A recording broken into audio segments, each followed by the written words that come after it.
What's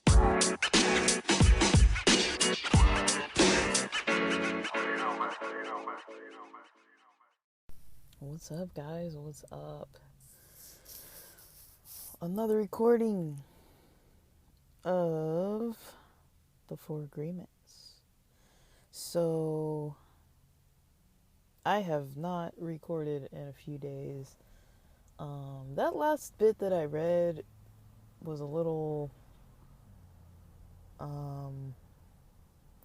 I don't know, like, it was helpful, but also it was pretty deep, and I didn't even read a whole lot of it, but I found it to be pretty helpful. I definitely sat on a lot of those ideas for a few days and have been kind of working with my mindset a bit on things here and there, and trying to get into a new schedule, a new routine, trying to like really hone in on kind of what's best for me. Like, I know it's partly like a distraction and avoidance kind of tactic, but at the same time I'm trying to take advantage of it and put in the work and have something to show for it. If I'm not going to focus, it's like might as well. But yeah, so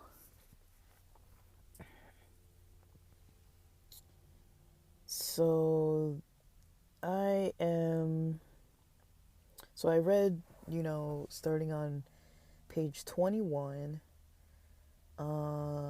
We're gonna end, where it says page 25, the first agreement, be impeccable with your word.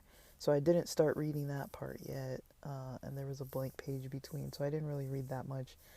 So this section it has a title or subtitle, I guess, Prelude to a New Dream.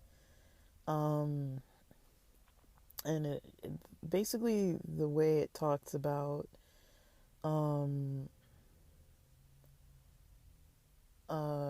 kind of an issue that comes from all those core beliefs. There are a couple issues mentioned that basically, when it comes to your own personal power, these agreements that are made with all these other people in our lives get in our way.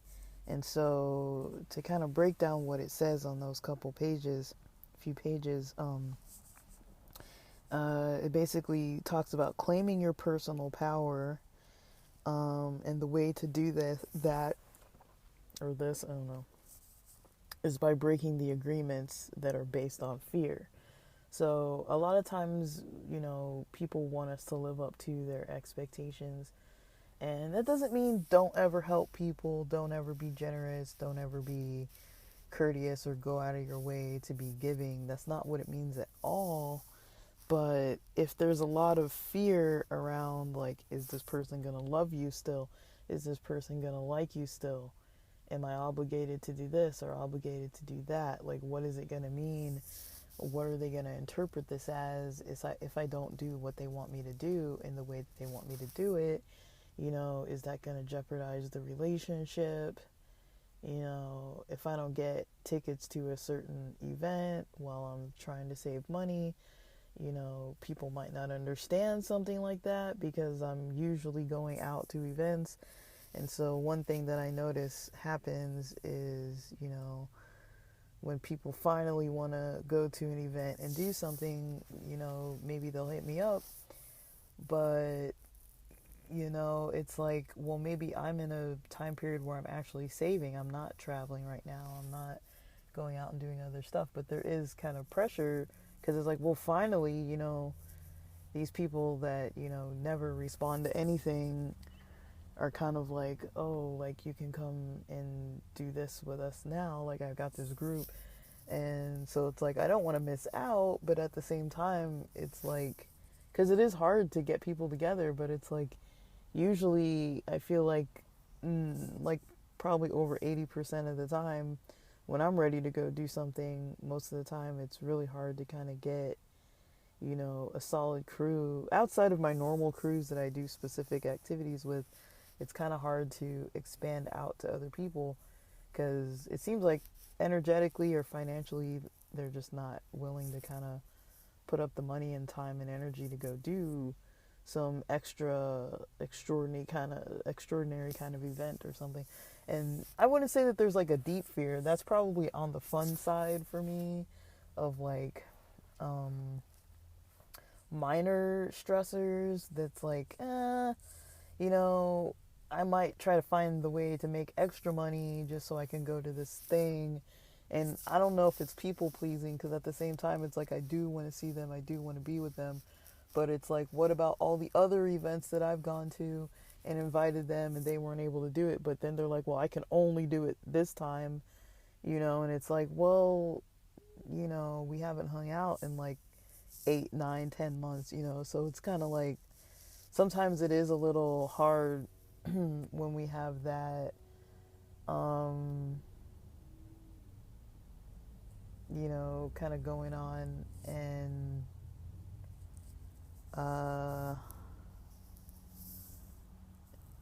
yeah, like it's not like the worst thing on earth, but it's kind of like it does make me kind of like feel like, okay, like I don't know, it does make me feel some kind of a way that is kind of like, you know, I've noticed that happens a lot with people, is that, you know, they're never available till they decide they want to be available.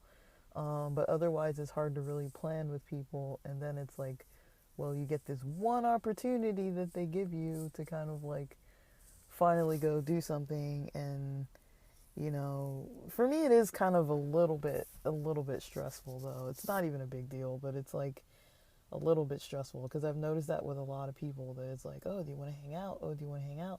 I'll be over here, I'll be over there. And another thing is that's different is because I've been off for quite a while now.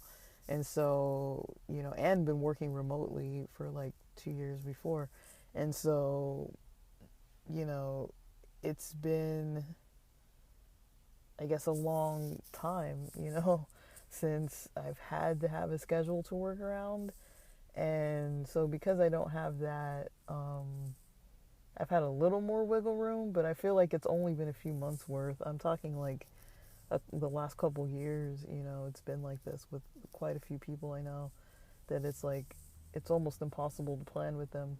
Um, and then it's like, you know, once they hit me up, then it's like they're available when they're available, and they can't seem to understand why I can't be available when they need me to be available. And it's like, well, you're never available, you know, ever, and I'm usually more available. So it's kind of like one of those weird things.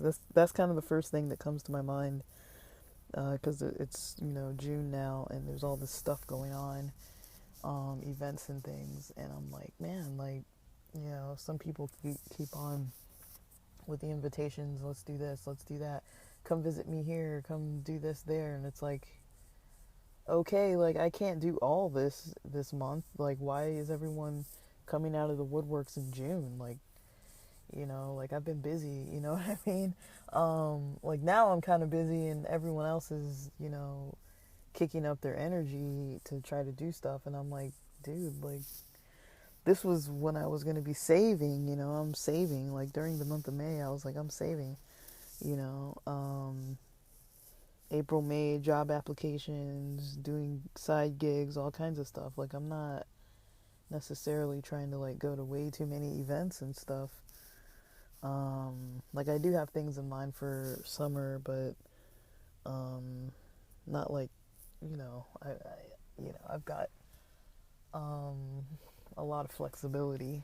But anyways, you know, if there is an agreement or multiple agreements that are based in like fear, either if it's FOMO type of fear at the least, or you know, kind of like attachment wise, like I don't want people thinking that I don't really want to see them or be around them just because I won't go to a concert that they suddenly want to go to, when I've been going to so many shows all this other time and they're never available to do it. It's like, you know, like I don't know. And I know how it is, like going places with people and doing stuff, and they kind of do things on their own schedules and stuff, and I'm like, okay, when I think about it, it's like if I drive all the way down to San Diego, you know, um, figure out transportation all the way down to San Diego, go down there, go to this concert. You know, worst case scenario, you know, I'm going to be with people who want to sit in the back somewhere, don't even want to pay attention, don't want to dance, aren't really into the music. Um, and it's like, okay, well, what did I come here for? You know, they want to show up late, they want to leave really early, you know, and it's like they don't even want to be here, you know, versus, you know, people who actually want to go, who I would maybe want to go with. It is a little risky to kind of try to, you know, go to some extra event. But I don't think it's gonna like make me lose friendships if I don't go. Like it's not gonna, you know, negatively impact me if I don't go to what they ask. Um, but something on a more serious end could be something like people pleasing in other areas. Like for me, stuff like these little concerts and things, it's kind of like a little bit to think about, but it's like, like I'm free to go or not, you know, like it's not really that big of a deal. But when it comes to,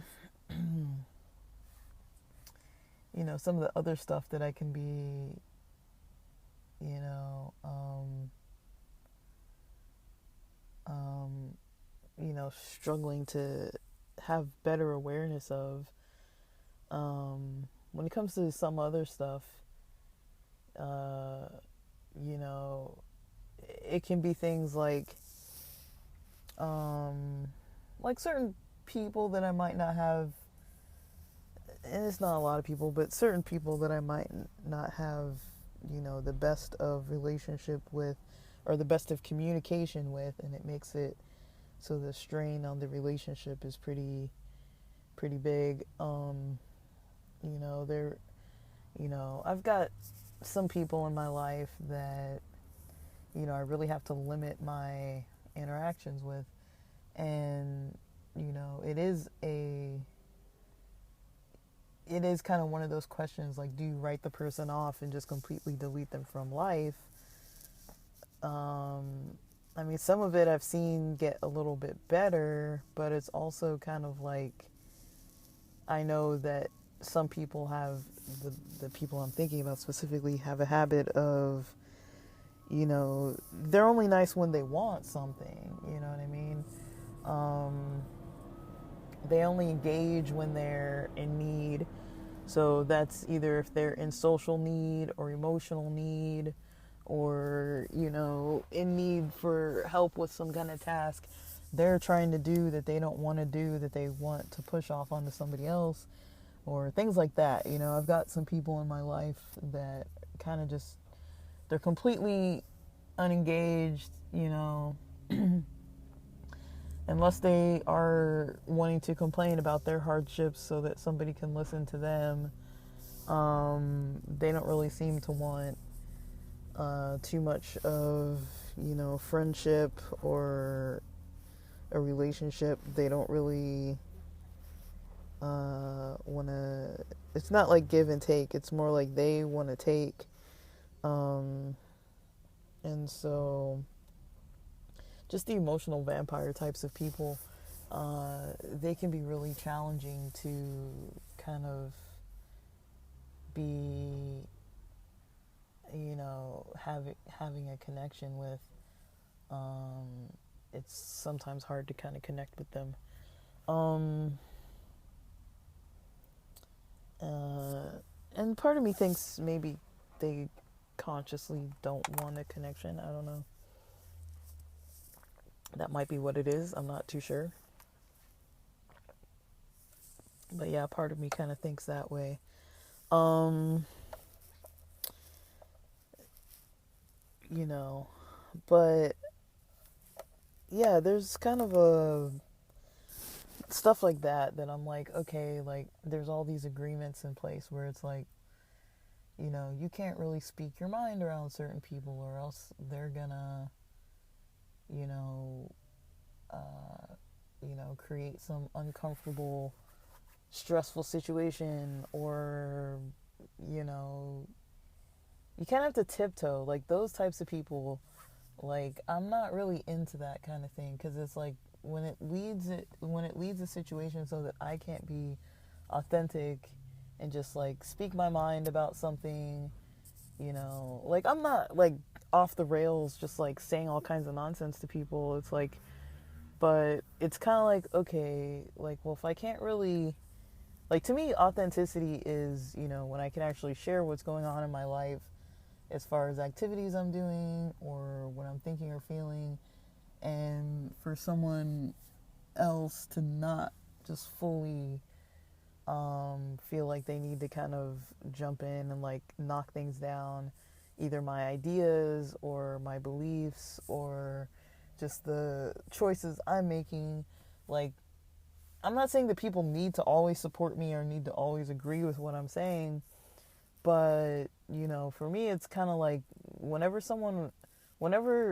there's a type of person who wants to just debate everything, I'm not into that. I'm not into the whole like let's just debate things to death, because they want me to see things as their point of view and not really allowing me to have my point of view. Um, you know, I mean, there was somebody the other day who I know who's very argumentative. Who, we're not really going to be talking that much anymore. In all honesty, I've tried with them, but I'm kind of like, I'm kind of over it. But they started saying things like, because I wouldn't say that I fully believe in the Western medical model as like the only way to do things, because I don't. But um, they kind of don't really have a good understanding about stuff, um, about the mind and psychology in general, and usually that's a little troubling. Like, people can come from different perspectives. I'm not saying people can't believe in crystals or can't believe in psychics or can't believe in their spiritual beliefs. Like, that's fine. You don't have to believe in modern psychology. um but I find it a little troubling when people kind of don't believe that certain people have some form of, an illness or problem, and, professionals can help them with it. Um, like, I'm not saying that people need to believe in going to modern doctors, but I do think, when people need help, it's important for them to be able to at least consult somebody. There's something to the process of yes, you're independent and powerful on your own. If you're stranded out somewhere, willpower and that kind of thing is very powerful, makes a person super resilient. Like, we've all heard of stories of people surviving plane crashes in the ocean for like a month, or, um, you know, having to climb over a mountain to like get to some village for help in like really snowy, stormy conditions, or things that are like, okay, this is definitely not ideal, and it's like someone got to a superhuman level just purely off of mindset. Like, it's not like they were like training, or maybe even they were training to do these types of things, so maybe at least on their side they had some kind of knowledge. But it's like, we've all heard those stories where it's like, willpower definitely is important, but I don't really think I believe that like completely socially isolating on a problem is the best, all the time for everybody. I do think a lot of issues do stem from, some form of like lack of social support, social interactions, quality, social people being around. Um, I don't know, and it's kind of, sometimes it's like, okay, you gotta kind of look at the big picture things, and it's kind of hard for me to think, to to kind of want to be around people who don't really care for their health, people who are like incredibly negative all the time, and just, you know, just constantly just like a negative perspective of the world all the time. Like, to me, that's kind of like, okay, like, why are we even talking? You know what I mean? It's like, I don't want to listen to what this person has to say about all their negative opinions about every single type, like their bosses, every boss that they have, there's some kind of issue. They've got some kind of issues with authority. You know, there's always some kind of issues going on. And they've got this negative view of the world. And it's kind of like, I'm starting to see more like, okay, why, you know, they're meeting. I'm not saying I'm blaming them for it, but it's like, well, if you think about people in this way all the time, you know, that energy kind of comes across. And, you know, this person constantly sends me like their stream of consciousness type of thinking about, you know, different topics, you know, about the world and whatnot. And it's always just like some bleak, negative, like outlook of like, you know, all these different types of people that seem to be like out to get this person. And I'm kind of like, every time I read a message, it's either some weird comedy, like comedic kind of like off color, kind of like weird joke, or, you know, it's this other like things about like fear and pain and suffering and like leadership and things like that, where I'm just kind of like, okay, like, you know, like, and so whenever I read it, like, I'll pick it up and I'll have like 18 missed messages, and it's like, oh, it's like these, I have to scroll through all these messages, and each message starts with some like negative thing, and I'm like, I don't really need that. But, you know, it can definitely be hard to kind of, you know, not let somebody drain your energy. Like, you know, for me, I do sometimes start feeling bad for people, and I'm like, oh, I know this person has no friends, and I'm kind of their only friend, and so I'll reach back out to them, even if it's like 6 months later or something. But with this person, I'm kind of like, you know what, I don't really need them in my life. Like, I don't see what I would need from them. And you know, they gravitate towards me because I listen to them and things, but I'm kind of not really in a place where I need to spend energy listening to them at the moment.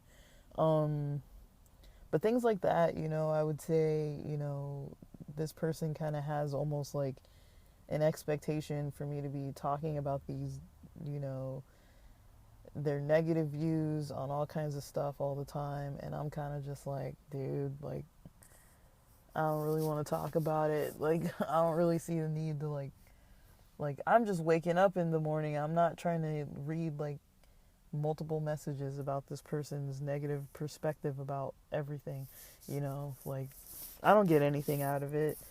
And so I'm kind of like, oh, what are we doing here, you know? But that's kind of how I would say are like agreements on fear. Like, we kind of all have people or situations where it's like, usually it's attached to people though, where there's these expected kind of ways of interacting with them, you know. If you have a boss that's always yelling at you, you know, or gaslighting you, and they feel like they should be able to do that even though it's harmful and hurtful to you, but they might feel like, I'm entitled to be able to like hurt people because I'm the one in charge, so I can yell and scream, you know. I had someone who was, yeah, I don't know what their role was, but basically they were higher up than I was for a while, and I could tell they hated working at that place. And you know, one day, like years later, after I've been probably working with this person maybe 4 years or something, you know, I was in the kitchen at work with a few people in the eating area, heating up my food, and, you know, one of my work friends was like, oh, like, were you ever scared of this person because of like, and she was right there, like, were you ever scared of this person because of how she acted or whatever? And she tried to call me out, being like, oh, yeah, you were like slow with all this stuff. And like, she was trying to like, um, you know, um, make a point for her, how she was treating me about things or whatever.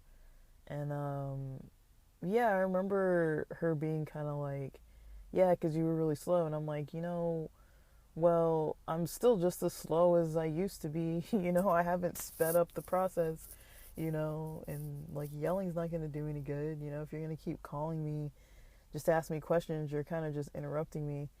Like she would call and call and call and like harass me to try to get things done faster. But it's like, do you want me to do it fast and bad so that you have to edit things and make it so it's going to take so much longer for me to go back and edit? Or do you want me to turn it in better, but a little bit later, so that you have less to edit and then less to go back and review again? It's kind of like, to me, it made more sense to spend a little more time because I just wasn't able to write it up that fast. Because they wanted so much information. And I'm like, okay, like, do you guys want this work to be good quality? And like, there is a liability factor if we're not really tending to all these like risk issues and stuff. I was trying to tell them too. I'm like, you guys, like, you'd rather have me not read the past records. Like, I would read the past information about meds, about trauma, about hospitalizations. Not every single detail of every single thing, but it was like, I want to at least know the risk parts, you know what I mean? And so, I would take a lot of time to read that. And these are people who have been in the system for years. And so a lot of times they had histories, like if they were in their 40s or so, they had a history of going into therapy or psychiatrist appointments and things since they were like 14 or something. And so it's like, of course it's going to take me a while to review this, meaning that I'm going to start with the client a little bit later, but at least I'll be going in with information and then doing the write-up, and turning that in maybe 20 minutes after the time that the person needed to actually like edit it. And then, because they had this process that was so ridiculous, it's like, well, you want me to finish something in the same amount of time when you go through and edit a bunch of stuff, and when I give it to you, you have all these edits for me to go back and change. And this wasn't like a word processor program. This is like some weird, medical, it's an EHR like software that's just like crappy and old with these little teeny tiny boxes. And in these teeny tiny thin boxes, let's say it's like about an inch on the screen, an inch tall of a box, that you have to write like probably 10 pages worth of paragraphs, multiple paragraphs, crammed into that little box. So every time I went back to edit, it's like, okay, if I need edits on paragraph 3, I'm scrolling down in this little box, trying to scroll down to paragraph 3. And it's like, the way the software was built, it's like, you can't do this fast. You know what I mean? And you got people calling you, and she called to like yell at me on the phone and stuff. And I'm just like, look, like in my head, I'm like, look, this gets done anyways. At the end of every day, you're stressing out, and it's like, yeah, we need this for the doctor, but if you want it to be good enough quality, you're going to have to hold your horses. And it was like this at least a couple times a week, every single week. And, it just wasn't regulated. Like, nobody was really looking at these people who are in charge of us and just letting us treat us however they wanted to. And, so I called her out on it. And this guy was asking me, oh, were you ever scared of her? And I was like, I don't know if I would call it scared, but, she definitely had anger issues. And I said that, because at first I was like, I wasn't going to answer the question. And then they're like, no, you should answer. Come on, you should answer. And then she told me to answer. So I'm like, well, if you want me to answer, I'll do it. And so I gave the answer. And like, this is at a job where I hardly ever talked. People didn't really know my opinions about anybody or anything. I just kind of kept to myself. Well, I socialized, but it was very like, I was never talking crap about the bosses or talking crap about anything. I just didn't, I don't know, I didn't really like how a lot of things were going. And, yeah, so, shortly after that time, I was out and about, kind of, or out on town somewhere, like with some friends or something. And she had contacted me, because I guess, I sent some information about like where I was going that night or something, and then she happened to be in the area, but I saw her message maybe 30 minutes later, and I was like, "Oh, sorry, I'm out with a friend and I'm doing something else, and I'm trying to find where my friend went or whatever." And I was like, not really trying to prioritize this lady. Um, I didn't really care. So yeah, that was one thing that I kind of realized, where I was kind of like, um, uh, needing to kind of stand up for myself for sure, needing to kind of get things together on my end as far as like what I needed for myself, and talk, kind of be able to kind of explain, that what was happening wasn't okay. But it's like earlier when it was happening, like years before that, like I wasn't allowed to like say anything because like I was new on the job, like it was normal in that field to have a bunch of shitty people who were kind of in charge of you, who basically had massive anger control issues and hated their jobs and didn't like what they were doing, and so they take it out on everybody else. And that was kind of considered okay. And so things like that, where it's like you get into these things where it's like, it's not like fully okay, but the person is trying to, um like, it's not okay, but the person is trying to kind of get you to do something the way that they want you or need you to do it, even though, um, even though the way they're going about it is completely wrong and inappropriate, but they're still going to think that they're right on it. Um, and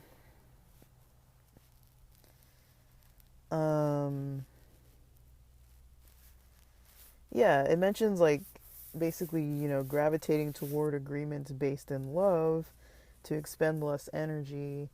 Like there are definitely people who, I have in my life who, I can be authentic with. They kind of promote like a good safe space for people to kind of express themselves and have experiences and talk about them, and they're not judgmental about it or anything. Um,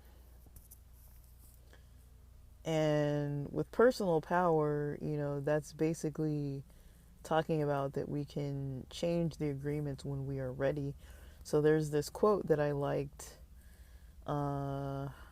It says, "Each time you break an agreement, all the power you used to create it returns to you." So it's kind of like when you have energy vampires or any kind of, toxic work situation, things like that. Imagine, you go against what this agreement is. You go against, okay, this person is allowed to send me all these negative texts every day. Like, okay, I can block that. This person is allowed to yell at me or treat me whatever way.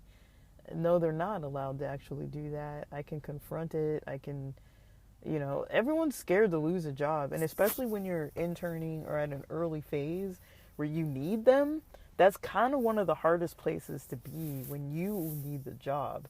Like the best place to be is when the job needs you. But when you need the job, that's a hard place to be, because it's like, well, I don't want my first position to not have, good results, good recommendations.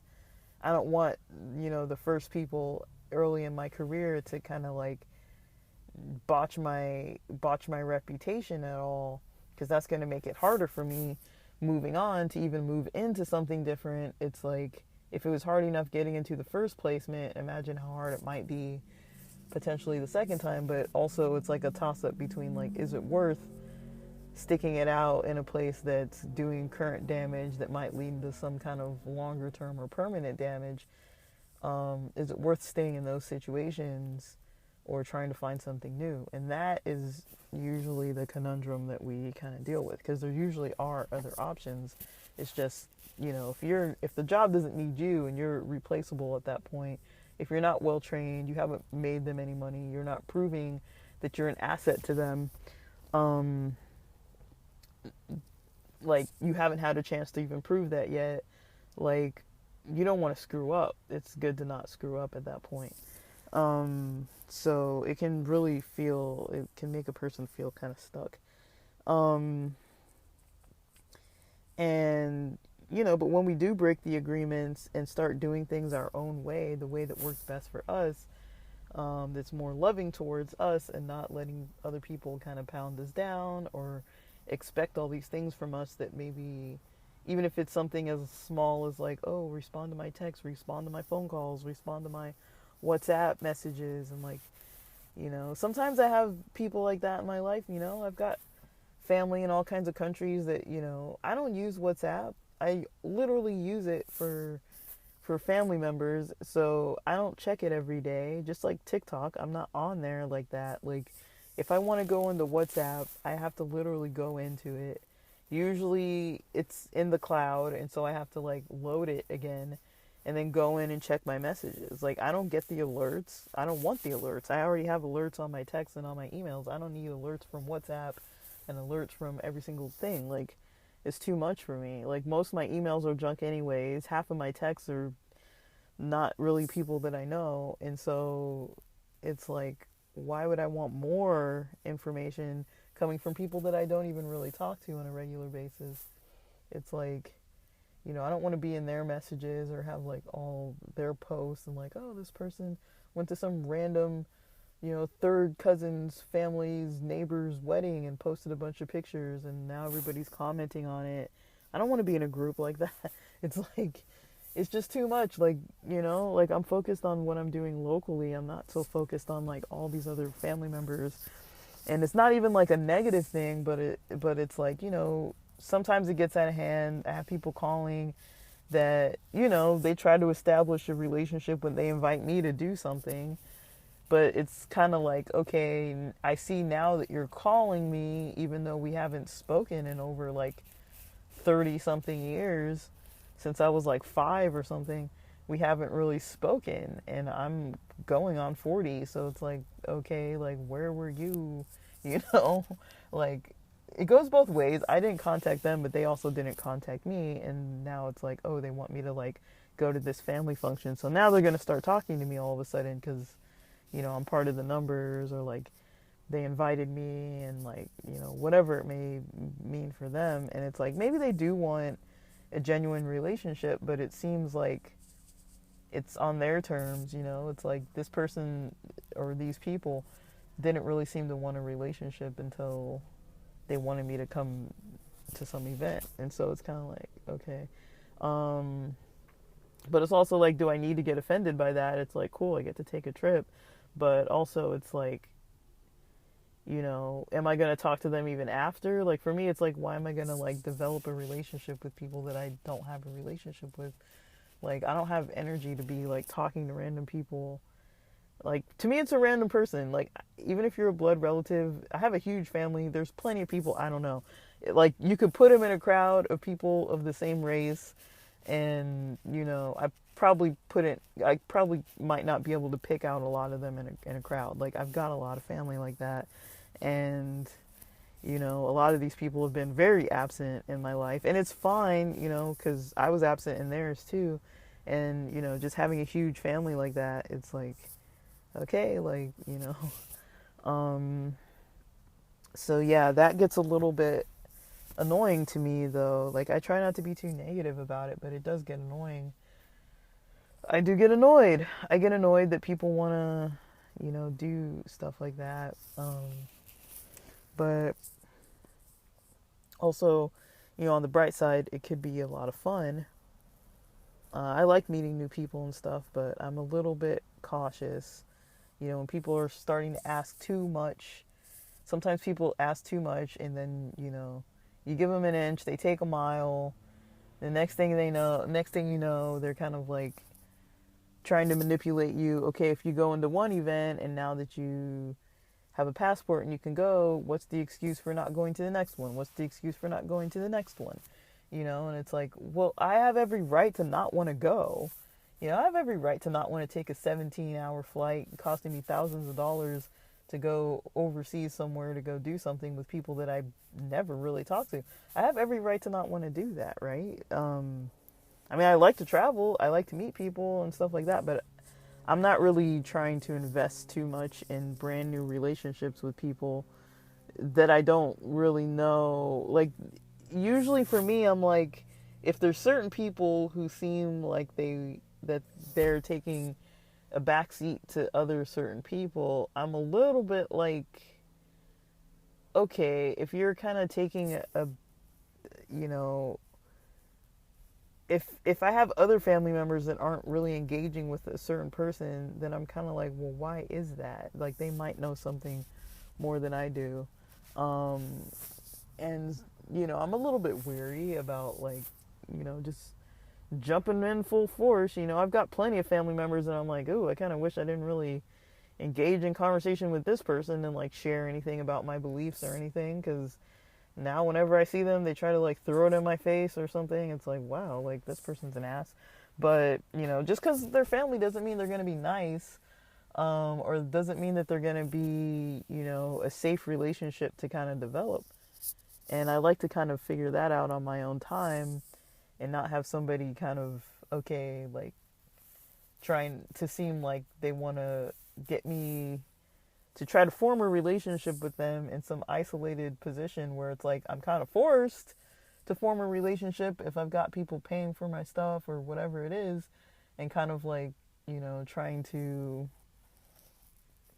prepare things for me like that. So I don't really know. Like, I'm kind of like, I'm not upset necessarily, but it's kind of like I kind of notice a lot of the agreements that I have in my life with people that, the first things that come to my mind are just different things like that. Like, things through work, things through, or past work anyways, things through just certain people I've had to deal with on a regular basis. And, I'm not saying these people are bad. I'm not saying there's anything terrible about them, but, there's people I've had to deal with that, I'm like, we're not really on the same page. And, I don't easily write people off. I give people chances. I don't expect anyone to be perfect, but at this time in my life, when I'm focused on my career and my own self and my own, professional life, I'm not really trying to focus on any other people. And I am kind of noticing some other people coming out of the woodworks, and it makes me kind of question, like, okay, we haven't really talked. Like, what are you doing here all of a sudden? You know? Like, it makes me a little skeptical. Like, what do you want? What's up? What do you want? Like,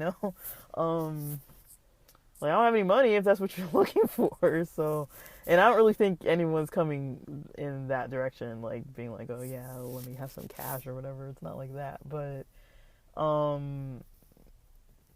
people seem to be wanting to spend a lot of time and energy on things.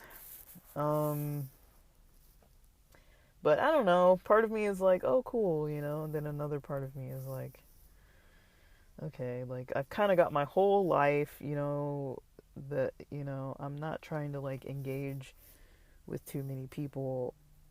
I like to take things pretty slowly and learn what's what with somebody and let them kind of show their true colors. I don't really do the whole thing anymore where it's like, I gotta be, like, super trusting right off the bat, and, like, nah.